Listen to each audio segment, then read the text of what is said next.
আসসালামু আলাইকুম রহমতুল্লাহ। বন্ধুরা, আজকে আপনার সাথে শেয়ার করব অনেক রুগী এসে বলে অন্যান্য চিকিৎসার যে মেডিসিন গুলো আছে এগুলো যদি কিনে এনে খেতে পারি, ঠিক এরকম ভাবে আমরা হোমিওপ্যাথি চিকিৎসা নিজে নিজে নিতে পারবো কিনা। এর মূল কথা হলো শুধু হোমিওপ্যাথি না, যে কোনো চিকিৎসায় নিজে নিজে নিজের ডাক্তারি করা ঠিক হবে না। কারণ হলো যার যার কাজ তার কাছে ছেড়ে দেওয়া দরকার। এখন আপনি নিজের ডাক্তার না, আপনি যদি ডাক্তারি কাজ নিজে করতে চান তাহলে এর হিতে বিপরীত হবে, এটাই স্বাভাবিক।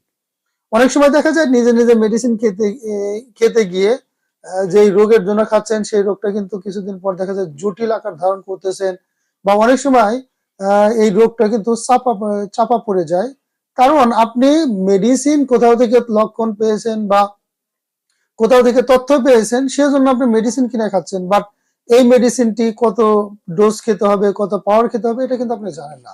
সো শুধু হোমিওপ্যাথি না, প্রত্যেকটা চিকিৎসা পদ্ধতিতেই প্রতিটা চিকিৎসা পদ্ধতি আপনি নিজে নিজে কখনোই মেডিসিন সেবন করার চেষ্টা করবেন না। কারণ আপনি যদি ডাক্তার হন সেক্ষেত্রে ভিন্ন কথা, যদি ডাক্তার না হন সেক্ষেত্রে কখনোই এই জিনিসটা করার চেষ্টা করবেন না, কারণ এর হিতে বিপরীত হতে পারে।